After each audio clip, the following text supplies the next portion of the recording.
นี่พี่น้องสำหรับมื้อนี้เขามีโอกาสดีได้ออกมาหลินหน้าเบาน้อยเด็กเลี้ยงงัวอดีตบอยแบนด์แห่งดินแดนลาวใต้ถือว่าสถานที่แห่งนี้ก็สำคัญไดนักห้องที่มีชื่อเสียงดังๆนี่เคยมาแจ้งเกิดอยู่นี่หลายคนเลยได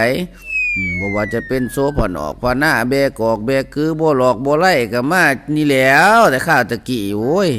มาหล่อใส่เบ็ดกบอยู่ในนี่แล้วกินปลาแดกถ้วยเดียวกันได้กับเบาหน่อยนี่สุดท้ายมาเขาก็จนดังจนมีชื่อเสียงจนเขาได้ดีอันแล้วว่าซั่นซะเขาก็บ่ได้ลืมได้บางครั้งเขาก็มาแวะเพิ่นอยู่เคยสิปั่นเพิ่นอยู่ปล่อย 2-3 ซิงเกิลผู้ใดบ่น้อยก็ดีว่าสิแจ้งเกิดสุดท้ายก็ดับเงินขายเขาก็บ่ยังไปลงทุนซื้อเสื้อผ้าซื้อน้ำหอมแล้วว่าสิเป็นดาวสุดท้ายก็ได้มาใส่เบ็ดกบกินคือเก่าบาดมื้อนี้บ่น้อยก็สิหาใส่เบ็ดปลาให้เฮากินและเพิ่นเลี้ยงปลาดุกพันธุ์ตะวะ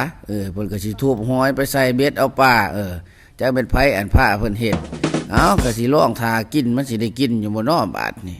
เพิ่นทุบเอาหอยแล้วเพิ่นก็สิมาเฮ็ดเหยื่อได้บาดนี่เพิ่นสิใส่เอาปลาดุกนี่ก็ลงทุน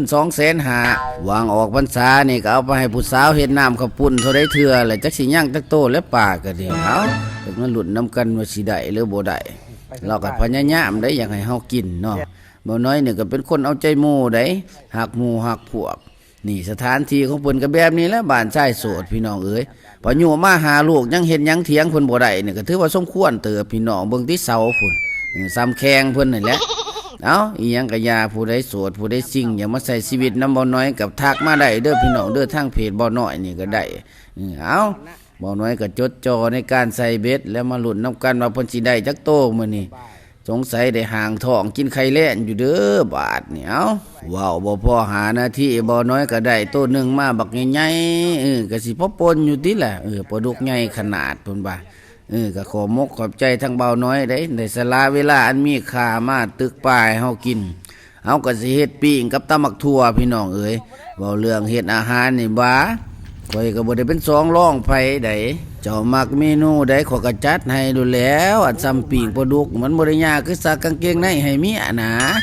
ก็แค่แล้วไม่เสียบแล้วก็ท่าเกลือแล้วก็ไปปิ้งนั่นแหละพี่น้องเอ้ยช่วงนี้เบาน้อยเพิ่นก็บ่ทันได้เกี่ยวเขาเพิ่นบ่ทันได้สุกจำว่าข่อยได้ออกมาคันเขาเพิ่นสุกข่อยก็สิบ่ออกมาอยู่ข่อยก็สิฆ่าคือกันพี่น้องข่อยสิตำบักถั่วบัดนี้ตำบักถั่วใส่ผักกะแยงใส่มะขามหน่อยมันก็สุดเท่านั้นตะหวาพี่น้องเอ้ย